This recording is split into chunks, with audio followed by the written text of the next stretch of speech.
નમસ્કાર વિદ્યાર્થી મિત્રો, ફરી એકવાર તપોવન ગ્રુપ ઓફ સ્કૂલની અંદર આપ સૌનું હાર્દિક સ્વાગત છે. ફરી એકવાર આજે આપણે ઇંગ્લિશ સબ્જેક્ટ ઇંગ્લિશનું પેપર નંબર 2 યાદ છે ને મિત્રો, એ અને બી આપણે ભણી ગયા છીએ. તો આજે આપણે કયા સેક્શન આવશે, સી, ડી અને ઈ વિશે મેળવશું. એની માહિતી મેળવતા પહેલા ફરી એકવાર તપોવન ગ્રુપ ઓફ સ્કૂલ દ્વારા જે મેળવેલું રિઝલ્ટ છે તે તમારી નજરોની સમક્ષ છે. 58 મિત્રો, કેટલા 58 એ ગ્રેડ અને 152 A2 grade Tapovan group of સ્કૂલે આપેલા છે. એ પણ આ જ પ્રશ્નપત્રોની તૈયારી દ્વારા વિદ્યાર્થીઓ આટલું મોટું પરિણામ મેળવી શક્યા છે. મિત્રો આ છે ધોરણ 12 કોમર્સનું પરિણામ. તમે જોઈ શકો છો કેટલા પર્સન્ટેજ આપણે મેળવેલા છે અને કેટલા વિદ્યાર્થીઓ A1 A2 ગ્રેડ મેળવેલા છે. આજ તો છે મિત્રો તપોવન ગ્રુપ ઓફ સ્કૂલની ખાસિયત.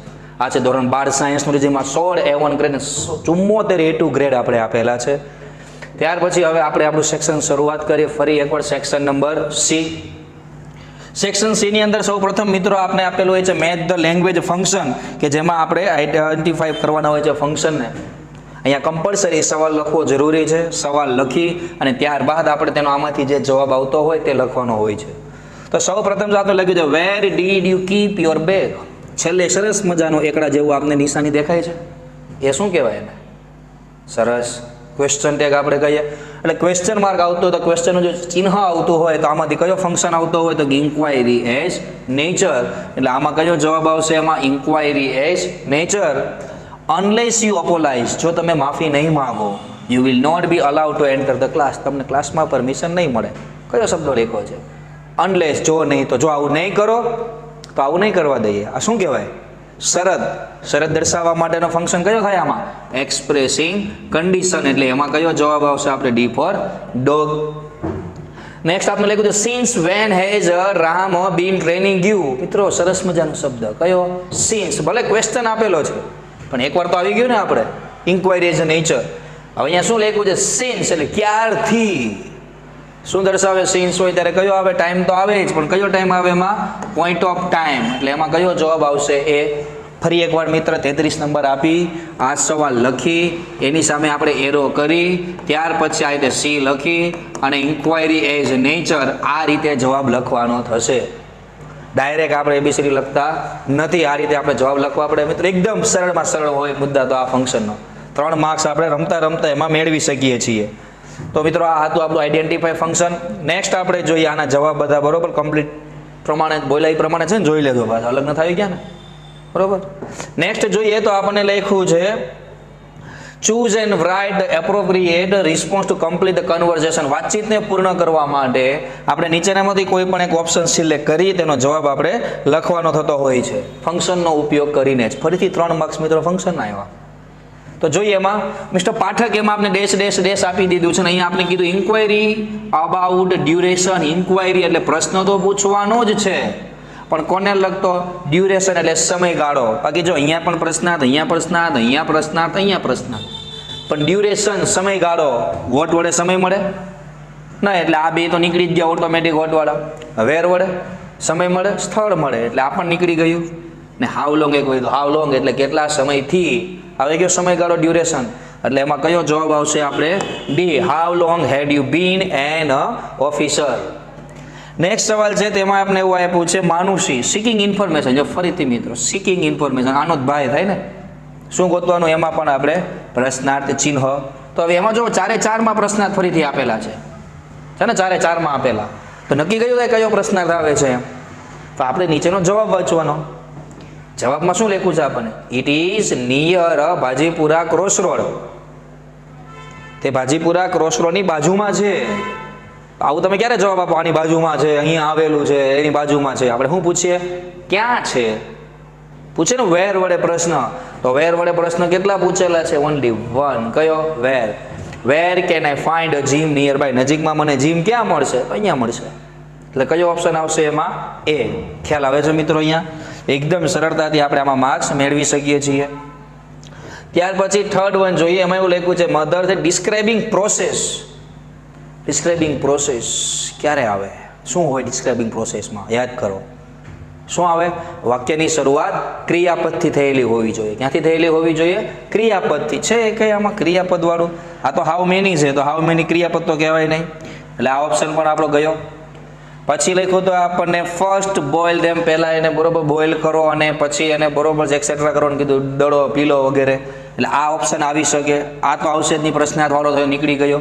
પ્લીઝ બ્રિંગ સમ પોટેટો, આ પણ આવી શકે. બે વસ્તુ વધી આપણી અને બેમાં વાક્યની શરૂઆત ક્રિયાપદથી થાય.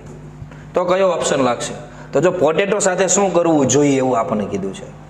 એમ કે પોટેટો લઈ આવો, મહેરબાની કરીને પોટેટો લઈ આવો. પોટેટો આવી ગયા હોય તો જ આપણે કહીએ ને પોટેટો સાથે શું કરવાનું છે. તો શું કરવાનું છે? તો અહીંયા જો આપણે લખ્યું છે પહેલાં બોઇલ કરો અને પછી એને પીલો એટલે ચીલો અને પછી એને મેશ કરી નાખો, એવું આપણને કીધું. એટલે આ ઓપ્શન આવશે એમાં બિફોર બોલ. આ એટલા માટે નહીં કે આમાં એક જ ક્રિયાપદ આપણે આપ્યું છે. હંમેશા જોઈ લેવાનું પ્રોસેસવાળું વાક્ય હોય ને એન્ડ પછી ફરીથી બીજું ક્રિયાપદ આપેલું જોઈએ જે અહીંયા આપણે દેખાય છે. એટલે એમાં કયો ઓપ્શન આવશે? બિફોર બોલ. આ 3 માર્ક્સમાં આપણે હતા ફંક્શન જ હતા, પણ કેવા રહેશે ફંક્શન? કે રિસ્પોન્સ ધ સેન્ટેન્સ, કન્વર્ઝેશન થતું હોય તેમાં આપણે ફંક્શનનો ઉપયોગ કરીને તેનો જવાબ લખવાનો હોય. 3 આઈડેન્ટિફાઈમાં જોડકા જોડવામાં ગયા, 3 અહીંયા ગયા, 3 ને 3 6 માર્ક્સના આપણે ફંક્શન થયા. નેક્સ્ટ જોઈએ ફરીથી એનું જ ભાઈ, કમ્પ્લીટ ધ સેન્ટેન્સ. પહેલાં શું હતું આપણે જૂના સિલેબસ પ્રમાણે કે વાક્ય આપણે ખાલી આટલું આપેલું હોય, અહીંયા સુધીનું આપણે આપ્યું હોય, આ કાંઈ નહોતા આપતા, બાકીનું આપણે જાતે લખવાનું થતું હતું. હવે આપણે એમાં પણ ફાયદો કરાવ્યો. નીચે આપણે 4 MCQ આપેલા છે, એની મદદથી જ આપણે વાક્ય પૂર્ણ કરવાનું છે. એ પણ કેટલા માર્ક્સમાં છે? 3. ફંક્શન કેટલા માર્ક્સમાં થયા? 3 ને 3 6 ને 3 9 માર્ક્સમાં. મિત્રો સરળતાથી 9 માર્ક્સ આપણે રમતા રમતા મેળવી શકીએ છીએ. તો જોઈએ એમાં લખ્યું છે નેહા આસ્ક્ડ મી reporting N event. Reporting N event શું આવે? સરસ, શું આવે? Indirect speech. તો ઇનડાયરેક્ટ સ્પીચમાં નેહા આસ્ક્ડ મી, નેહાએ મને પૂછ્યું. પછી આપણે અહીંયા શું મૂકવાનું આવે? આપણે સંયોજક કન્જંક્શન, ક્યાં તો ઇફ મૂકવાનું આવે અથવા તો કોઈ પણ શું આપેલો હોય WH તે આપણે મૂકવાનું આવે. આટલું તો આપણે ભાન પડી ગઈ. શું લખ્યું છે? આર એટલે આવી શકે જ નહીં, આર આપ્યું એટલે. લેટ્સ આવી શકે નહીં, વિલ આવી ન શકે કેમ કે ઇફ ને ઈ જ નથી આપ્યું. અહીંયા જો હજી શું લખ્યું છે? ઇફ આપેલું છે ઇફ, એટલે શું આવશે અહીંયા? C. If I was going to the market. ઘણા એમ કહે છે આપણે આઈનું રૂપાંતર તો હીમાં કે સીમાં કે એમાં કર્યા, અહીં કેમ આઈનું અહીં લખ્યું છે? પણ કોને પૂછે છે? મને જ. એટલા માટે કોઈ ચેન્જીસ નથી થયું. ખ્યાલ આવી ગયો? એટલો I was going to the market. Next આપણે કીધું અંકિતા, એમાં કીધું શોવિંગ એબિલિટી. એબિલિટી માટે કોનો ઉપયોગ કરીએ આપણે? વાક્યમાં શું હોવું જોઈએ? ક્યાં તો કેન હોવું જોઈએ અથવા તો શું હોવું જોઈએ? કુડ હોવું જોઈએ. કેન અથવા તો કુડનો ઉપયોગ કરેલો હોવો જોઈએ. છે કે નથી? એટલે આ નીકળી ગયું છે ના, તો આપણને નીકળી ગયું. આમાં નથી. આજ વૈધો ને એમ ના ખાવા બધા અહીંયા આપેલું જ છે આપણે. કેન સ્પીક સંસ્કૃત ફ્લુએન્ટલી, એકદમ સરળતાથી એ સંસ્કૃત બોલી શકે છે. એટલે સી બિફોર બોલ એમાં આવશે કે Ankita can speak Sanskrit fluently. પછી ધ યુથ, અહીંયા આપણે કીધું એક્સપ્રેસિંગ એડવાઇસ. આપણે બધા હોશિયારામાં એડવાઇસ એટલે સલાહ આપવી. સવાલ આપવા આપણે કોઈ ક્યાં તકલીફ પડે? તો સલાહ આપવા માટે કોનો ઉપયોગ કરેલો હોવો જોઈએ? આપણે શુડ, ઓટ ટુ અથવા હેડ બેટરનો ઉપયોગ કરેલો હોવો જોઈએ. અહીંયા જ પહેલામાં શુડ ટેક આવી શકે. એક આપણે પૂછે the youth should take interest in the development of the country. દેશના વિકાસમાં યુવાનોએ રસ દાખવવો જોઈએ. કેન હાલો આ પણ ન આવે. અહીંયા પણ લખ્યું હતું મસ્ટ, એ પણ ન આવે. અને પાછું આવે તો શું લખ્યું છે? વેસ્ટેડ ટાઈમ, એનો સમય બગાડવો જોઈએ. આ સલાહ આપી કેવી કોઈ બગાડી નાખશે કોક આવું આપશે તો. કેન નોટ વર્ક હાર્ડ, એટલે કયો ઓપ્શન આવશે એમાં? એ બીજી વસ્તુ યાદ રાખવાની કે શુડ આપેલું હોય કે ઓટ ટુ આપેલું હોય કે હેડ બેટર, એના પછી હંમેશા એટલે હંમેશા ક્રિયાપદનું મૂળ રૂપ જ આવે. કયું રૂપ આવશે? ક્રિયાપદનું મૂળ રૂપ આવે. એટલે આમાં તો જવાબ આપણે ફિક્સ થઈ ગયા બધા. જોઈએ ફરી એકવાર. પહેલાની અંદર આપણે જો કીધું હતું સી, બીજાની અંદર કીધું હતું આપણે બી અને ત્રીજાની અંદર કીધું હતું એ. કમ્પ્લીટ છે મિત્રો? આગળ તો આ 3 ને 3 6 ને 3 9 માર્ક્સ આપણે આરામથી ફંક્શનમાં મેળવી શકીએ છીએ, જે આપણે મેળવવા. પછી લખ્યું છે આપણને કમ્પ્લીટ ધ પેરેગ્રાફ. આપણે પેરેગ્રાફ હોય તે પૂર્ણ કરવાનો હોય છે, જેમાં જે શબ્દ હોય છે એ જનરલી શબ્દો અહીંયા જે આપણે આપેલા છે ને, કોમેન્ટેડ, કોમ્પ્રોમાઇઝ, એક્સ્ટ્રીમલી, આ આપણે યુનિટમાંથી જોઈએ. પેરેગ્રાફ ફિક્સ નથી કે યુનિટનો હોય, પણ જે શબ્દો હોય તે કોઈ પણ એક જ યુનિટમાંથી આપણે આપેલા હોય કે જેની મદદથી આપણે ખાલી જગ્યા પૂર્ણ કરવાની હોય છે. તો અહીંયા પણ આપણે આખો પેરેગ્રાફ લખી અને પછી એની અંદર આપણે ખાલી જગ્યા પૂરવાની હોય છે. ભાષાંતર કરીએ તો ઓટોમેટિક ખ્યાલ આવે શું કહેવા માંગે. જો કોમેન્ટેડ એટલે કહેવું, બોલવું, એક્સેટ્રા માટે વપરાય. કોમ્પ્રોમાઇઝ સમાધાન કરવું, એક્સ્ટ્રીમલી અત્યંત, આવું એનું ભાષાંતર થાય. તો મિસ્ટર શર્મા વોઝ ખાલી જગ્યા બીઝી. મિસ્ટર શર્મા ખાલી જગ્યા વ્યસ્ત હતા. મિસ્ટર શર્મા બોલ્યા બીઝી હતા, સમાધાન બીઝી હતા કે અત્યંત બીઝી હતા? શું આવે એમાં? અત્યંત. એટલે પહેલી જ ખાલી જગ્યામાં શું આવશે? એક્સ્ટ્રીમલી. એટલે પહેલીમાં આવશે એક્સ્ટ્રીમલી. હિઝ વાઇફ ખાલી જગ્યા ડેડ, તેની પત્નીએ ખાલી જગ્યા કે he did not have a time for the family, તેની પાસે કુટુંબ માટે સમય નથી. આવું શું કીધું એની પત્નીએ? જો શું બોલે, શું કીધું હોય? એટલે પત્નીએ કહ્યું. એટલે કોનો ઉપયોગ થાય? કોમેન્ટેડ. એટલે એમાં આવશે commented. She said that she would no longer, તેની લાંબા સમય સુધી નહીં કરે શું? કોમ્પ્રોમાઇઝ. લાંબા સમય સુધી આપણે આવું કોમ્પ્રોમાઇઝ કરવાનું થતું નથી. સમય ફાળવો છો જતી રહો. એટલા માટે એમાં શું આવશે? છેલ્લી ખાલી જગ્યામાં આવશે કોમ્પ્રોમાઇઝ. જોઈએ, mister Sharma was extremely busy, his wife commented that, અને she would no longer compromise. સરળતાથી આપણે ખાલી જગ્યા પૂરી શકીએ જો આપણી પાસે આનું ગુજરાતી ફાવતું હોય, અને સાથે સાથે પેરેગ્રાફનું પણ જો આપણે યોગ્ય રીતે ભાષાંતર કરતા જતા હોઈએ તો આપણે સરળતાથી ખાલી જગ્યા પૂરી શકીએ છીએ. તે 3 માર્ક્સમાં આવે છે. નેક્સ્ટ આપણે લખ્યું છે find and write the word having nearest meaning. આપણે આમાં લખવાના હોય છે, જેને આપણે કહેતા હોય સિનોનિમ્સ, જે પણ આપણે બ્લેક બકમાંથી જનરલી પૂછાતા હોય છે. તો પ્રથમ શબ્દ આપણે એવો આપ્યો છે ટેમ્પરરી. ટેમ્પરરીનો મતલબ શું થાય? આ તો આપણે જનરલી શબ્દ યુઝ કરતા હોય, ભાઈ મને ટેમ્પરરી થોડુંક સમય ગાડી જોઈએ તારી આપજે ને. આ શબ્દ આપણે કોમન યુઝ કરીએ છીએ. ટેમ્પરરીનો મતલબ શું થાય? ટૂંકા સમય માટે. તો અહીં પહેલાં જ લખ્યું હતું લોંગ ટર્મ, આ તો આવે જ નહીં. શોર્ટ ટર્મ આવશે ને ટૂંકા ગાળા માટે. કયો જવાબ આવે આપણો? અહીંયા શોર્ટ ટર્મ. બાકી આ ઓર્ડિનરી એટલે સામાન્યતા, એક્સ્ટ્રા ઓર્ડિનરી અસાધારણ એટલે એના આવે. કયો ઓપ્શન આવશે એમાં? શોર્ટ ટર્મ, ટૂંકા સમય માટે.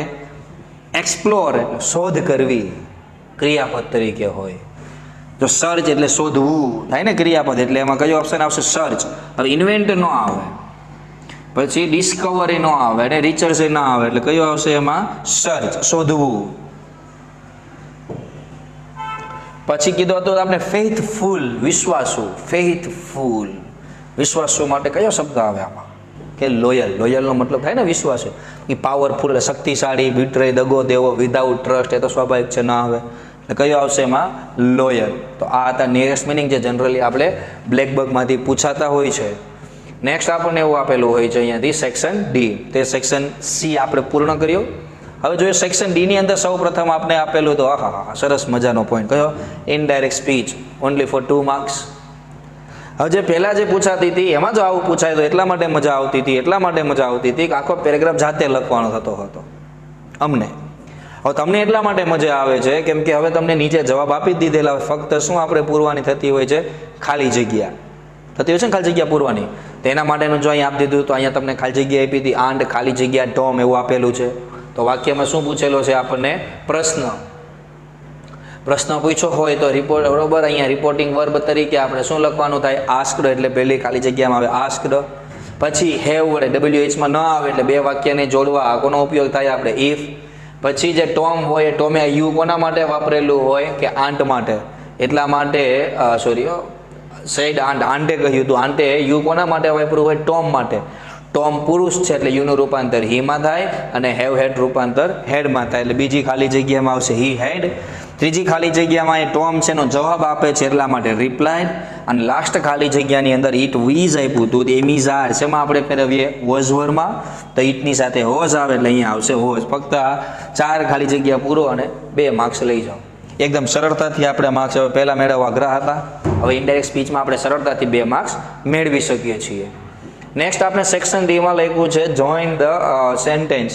કન્જંક્શન છે તેનો આપણે ઉપયોગ કરવાનો છે કે તમે ધીમેથી બોલો. વી કેન રાઇટ કરેક્ટલી, અમે સાચું લખી શકીએ.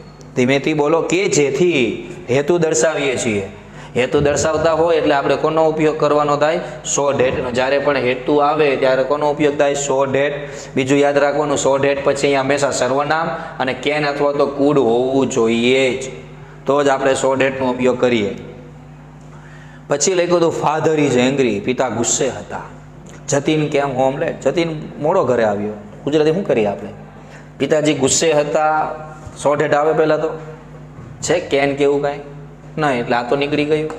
અધરવાઇઝ ફાધર ગુસ્સે હતા નહીંતર જતીન મોડો ઘરે આવ્યો થાય એવું નહીં. એટલે કયો ઉપયોગ થાય એમાં? બીકોઝ. કારણ દર્શાવે ને. પિતા ગુસ્સે હતા કારણ કે જતીન ઘરે મોડો આવ્યો. અનુભવ ઘણાને હશે એટલે એમાં કયો આવશે? એમાં because. Father is angry because Jatin came home late.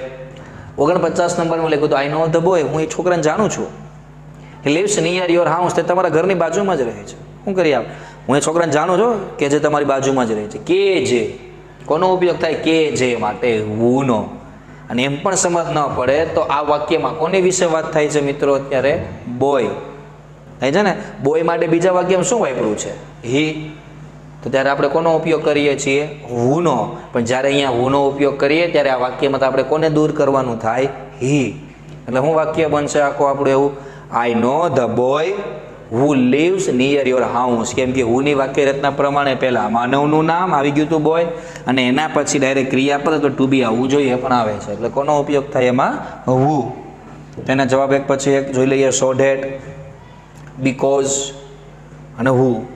બીજું મિત્રો આમાં યાદ રાખવા જેવી બાબત એ છે, ઘણા વિદ્યાર્થીઓ આ સવાલ લખી નાખે અને પછી નીચે તળમાં જે જવાબ આવતો લખી નાખે. એમ નથી કરવાનું, એના કોઈ માર્ક્સ નથી. વાક્યની અંદર તેનો આપણે ઉપયોગ કરી અને પછી લખવાનું હોય છે. જો લખેલું છે જોઈન ધ સેન્ટેન્સ, સેન્ટેન્સને તમે જોડો using appropriate કન્જંક્શન in the bracket, કે બ્રેકેટમાં જે કન્જંક્શન આપેલો છે તેનો ઉપયોગ કરીને વાક્યને જોડો. સિલેક્ટ કરવાનું નથી. એટલા માટે આખું વાક્ય લખશો તો સંપૂર્ણતઃ માર્ક્સ મળશે, નહીતર નહીં મળે. નેક્સ્ટ જોઈએ આપણે 50 નંબરની અંદર એવું લખ્યું હતું ફરીથી એડિટિંગ, જેને આપણે કહેતા હોઈએ છીએ.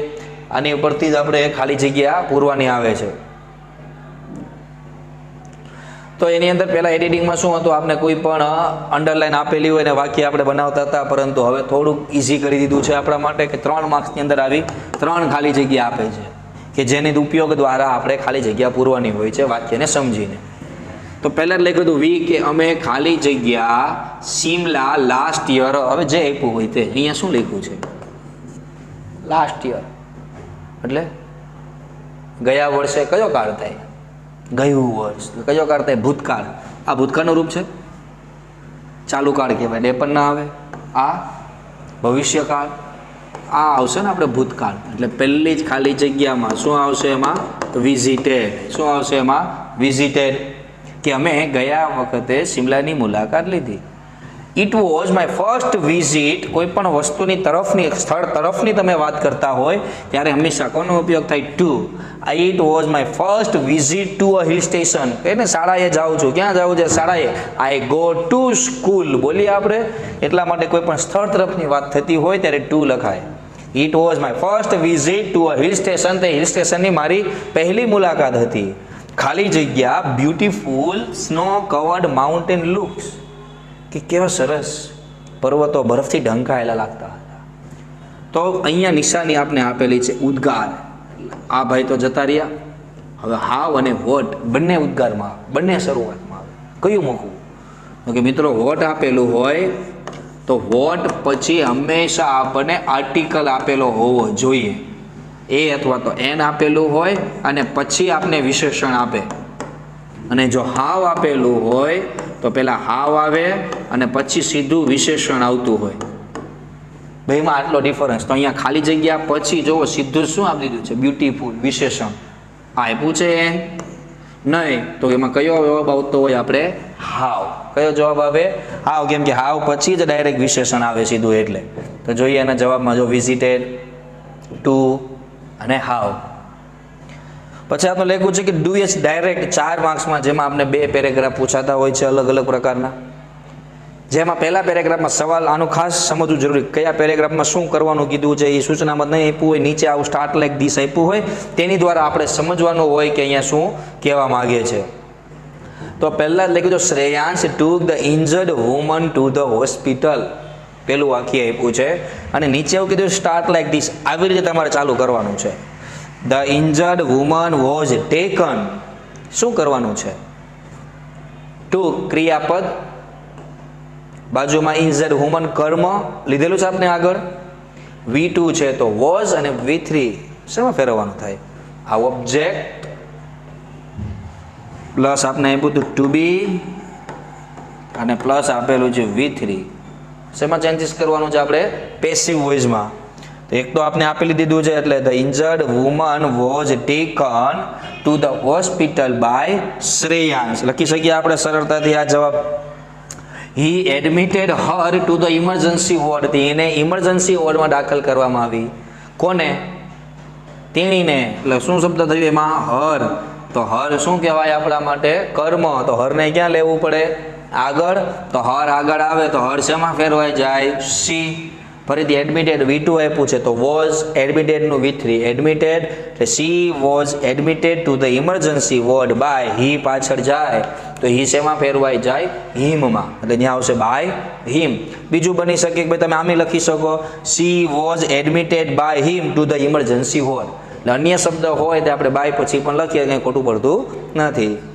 નેક્સ્ટ આપણને એવું કહે છે he said that he cold the doctor. અહીંયા કર્મ તરીકે ફરીથી કોલ્ડની બાજુમાં ધ ડોક્ટર એટલે શું આવશે? પહેલાં લખવાનું ધ ડોક્ટર. એક જ વચન છે એટલે વોઝ V3 કોલ્ડ બાય હીનું રૂપાંતર થાય ફરી એકવાર હિમમાં. એટલે the doctor was called by him. અને લાસ્ટ સેન્ટેન્સ છે એમાં એવું કીધું છે હી સેડ ધેટ તેણે કહ્યું કે. અહીંયાથી વાક્ય કેવું પડી જાય આપણું? આખું અલગ પડે છે. તો આટલા વાક્ય એમ કોઈ કર્મ આપેલું નથી એટલું વાક્ય કેવું લખવાનું થાય? આપણે બેઠું હી સેડ ધેટ. પછી લખ્યું હતું he would call her relatives. કોણ આવશે કર્મ તરીકે? હર રિલેટિવ્સ. ઘણા પાછા અહીં લખશે વર, બહુ વચન છે ને. અહીં એક શબ્દ આપ્યો તો કયો? વુડ. MA આપેલું કહેવાય ને તો એમાં કોઈ ફેરફાર થાય નહીં એટલે વુડનું વુડ ને પ્લસ શું લખવાનું થાય આપણે? MA હોય એટલે be. Her relatives would be called by him. તો આપને પેસિવ વોઇસ આપ્યું હતું સરળતાથી આપણને આપણે 2 માર્ક્સ મેળવી શકીએ વાક્ય રચનાઓ યાદ રાખીને. નેક્સ્ટ આપણને એવું કીધું છે લુક એટ ધેટ બોય અને નીચે કીધું લુક એટ ધોઝ બોય. શું કીધું છે? એક વચનનું શેમાં રૂપાંતર કરેલું છે? બહુવચનમાં. એટલે લુક એટ ધેટ બોયનું શું થઈ જાય? Look at those boy. He is a shepherd. હીનું રૂપાંતર શેમાં થઈ જશે? ફરી એકવાર બહુવચન કરીએ તો આપણે ધે. ઇઝનું શું થઈ જાય? આર. અ શેફર્ડનું શું થઈ જાય? શેફર્ડ્સ ને આર્ટિકલ નીકળી જાય કેમ કે આર્ટિકલ એક વચનમાં જ લાગે, બહુવચનમાં આર્ટિકલ લાગતો નથી. હીનું ફરી એકવાર ધે. તો એ આપણે જોઈએ જવાબ જ એનો ડાયરેક્ટ એટલે સરળતાથી લખી શકીએ. જો લુક એટ ધોઝ બોય હીનું રૂપાંતર કર્યું ધેયમાં, ઇઝનું આર, શેફર્ડનું શેફર્ડ્સ, હીનું ફરી એકવાર ધે, હેઝનું હેવ, શિપનું શિપ્સ અને ગોટનું ગોટ્સ. આર્ટિકલ કાઢીએ છીએ આગળથી આપણે. With him. હિમનું બહુવચન શું થઈ જાય? ધેમ. ધે ફરીથી એકવાર હીનું ધે, હેઝનું હેવ, બિગ સ્ટીકનું થઈ જશે big sticks, in his hands ત્યાં થઈ જશે there hands, they are sitting under a tree નું થઈ જશે trees and eating a mango નું થઈ જાય mango. સરળતાથી 2 માર્ક્સ આપે. એક વચનનું બહુવચન ધોરણ 5 માં આવું બની ગયા. ફક્ત તફાવત એટલો હતો ત્યારે એક એક શબ્દ આપતા હતા અને હવે આપણને સંપૂર્ણ પેરેગ્રાફ આપે છે. ઓકે, તો આ 2 માર્ક્સમાં આપણે જોયું. ત્યાર પછી સેક્શન ડી ની અંદર છેલ્લું આપણે એક આપેલું છે જેમાં આપણે આપેલા હોય WH ક્વેશ્ચન. ધોરણ 5, 6, 7, 8 માં ઘણા બનાવ્યા જાય જાતે. હવે આપણે MCQ આપવા લાગ્યા છે. આપણે MCQ બનાવીએ. I spent 500 rupees for shopping yesterday. મેં શોપિંગ માટે 500 રૂપિયા વાપર્યા. કેટલા? 500. અને બીજું રૂપીઝ પૈસા આવે એટલે કોનો ઉપયોગ હંમેશા કરવો પડે? How much. એટલે શું આવશે એમાં? How much rupees did you spend for shopping yesterday. હા હું તો આવે નહીં, વેન ના આવે, હાઉ મેની નહીં. 500 પૈસાની વાત થાય છે એટલે હાઉ મચ. ત્યાર પછી the policeman went to the hostel in search of the thief. ચોરની શોધ માટે પોલીસ હતી તે હોટલમાં ગઈ હતી. શા માટે ગઈ હતી? ચોરની શોધમાં. આ આપણે કાઢવાનું છે. શું ને વડે આપણે ગુજરાતીમાં બોલ્યા શા માટે ગઈ હતી એટલે શું થાય? વાય. તો વાય વાળો એક જ આપણને જવાબ આપ્યો છે એટલે એમાં શું આવશે? C. Why did the policeman go to the hotel. Alkesh went to the airport by taxi. Taxi દ્વારા ગયો. કેવી રીતે ગયો? ટેક્સી દ્વારા. એટલે કેવી રીતે માટે કોનો ઉપયોગ થાય એમાં? હાવ. એટલે કયો ઓપ્શન આવશે એમાં પણ? સી. બરોબર છે. તો આ સરળતાથી આપણે આ તો MCQ તો આપણે બનાવી શકીએ છીએ WH વાળા. એટલે પહેલામાં જોઈ શકો છો બી હાઉ મચ, બીજાની અંદર સી તો કે વાય અને થર્ડની અંદર પણ સી હાઉ ડીડ. તો આ મિત્રો હતો આપણે સેક્શન ડી. એ પણ આપણે પૂર્ણ કર્યો. ત્યાર પછી સેક્શન ઈ જે લેખન વિભાગ આપણે કહેવાય છે કે લેખન વિભાગ આપણે દર્શાવેલો હોય કે જેમાં ભાષા સજ્જતાથી આપણે આપણી બુદ્ધિ ક્ષમતાનો ઉપયોગ કરીને લખવાનો હોય છે. તો પ્રથમ જ આપણે લખ્યું હતું 8-6 માર્ક્સની અંદર આપણને નિબંધ પૂછાય છે જે આપણે લખવાનો હોય છે. ઘણી જગ્યાએ વાંચીને અથવા તો મુદ્દા હોય તે મુદ્દા પરથી આપણે બનાવીને આપણે લખી શકીએ છીએ. પ્રથમ જ કીધું માય ફેવરિટ ફીધર બર્ડ એટલે મારું કોઈ પીછાવાળું પક્ષી, તમારું પસંદગીનું પીછાવાળું પક્ષી તો મારું પસંદગીનું પક્ષી.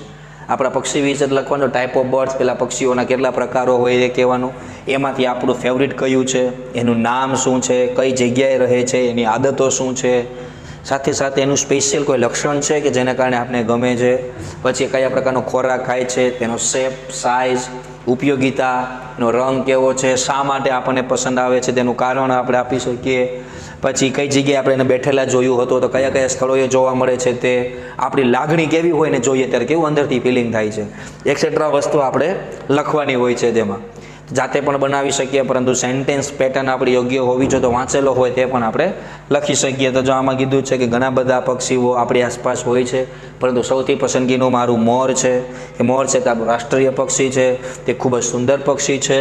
It has a long and slender neck, એકદમ લાંબી અને પાતળી અને ગરદન હોય છે, તેના માથા પર કલગી હોય છે, તેને લાંબી અને સુંદર અને કલરફુલ પીછાઓ હોય છે. પીકોકને ખૂબ જ ચાર્મિંગ, આકર્ષક રીતે ચાલતું હોય છે. તેને બરોબર છે હાર્વિયંગ ઓફ રેઇન, એટલે કે વરસાદને બોલાવનાર તરીકે ઓળખવામાં આવે છે. પછી એવું કીધું હતું કે આપણે તેનો સુંદર અવાજ સાંભળી શકીએ છીએ. મોસ્ટ ઓફલી ક્યારે સાંભળી શકીએ? ચોમાસાની ઋતુ દરમિયાન સાંભળી શકીએ છીએ. પછી એટલે spread out its colourful feather like a fan and dance in the rain. એના પીછાઓ હોય તે પાછળ થાય તે ઊંચા કરે છે, ફેલાવે, અને પછી રેનની અંદર ડાન્સ કરે છે, નૃત્ય કરે છે. It is a great pleasure two see the dancing. તેને ડાન્સ કરતો જોવો ખૂબ જ આનંદદાયી હોય છે. પછી peacock leaves on the tree, વૃક્ષો ઉપર રહે છે. સામાન્ય રીતે તે આપણે ખુલ્લા મેદાનોમાં તો જંગલોમાં જોવા મળે છે. ત્યાંના દાણા, જીવજંતુ અને એવું ખાય છે. પછી લખ્યું હતું કે તે સાપોને પણ પકડે છે અને તેને ખાઈ જાય છે. તેથી જ પીકોક હોય તેને બરોબર સાપોના દુશ્મન તરીકે પણ ઓળખવામાં આવે છે. પીકોક ઉડી શકે પણ વધારે ઊંચે સુધી ઉડી શકતો નથી. તે બરોબર છે ધીમેથી પરંતુ ખૂબ જ આનંદદાયક રીતે ચાલે છે. તે બરોબર ઊંચે સુધી ઉડી શકતો નથી થઈ ગયું. તે struck about majestically and the female peacock is called peahen તરીકે ઓળખવામાં આવે છે. પીહેન હોય તેને કલરફુલ ફેધર એવા કોઈ પીછા હોતા નથી. તે બરોબર જેટલું બધું સુંદર દેખાવનું પણ હોતું નથી. It is a plane bird, એકદમ ખુલ્લા મેદાનમાં રહેતું પક્ષી, મતલબમાં પીછા વગરનું પક્ષી હોય છે. પછી કીધું હતું peacock are used to make many decorative item. ઘણી બધી ડેકોરેટિવ આઇટમ બનાવવા માટે એના પીછાનો આપણે ઉપયોગ કરીએ છીએ. કાનાને પણ આપણે જ લગાવીએ. પછી ચિલ્ડ્રન હોય, બાળકો હોય, તેને પણ આના પીછા ગમે છે, ઘણા ચોપડીમાં પણ રાખતા હોય છે.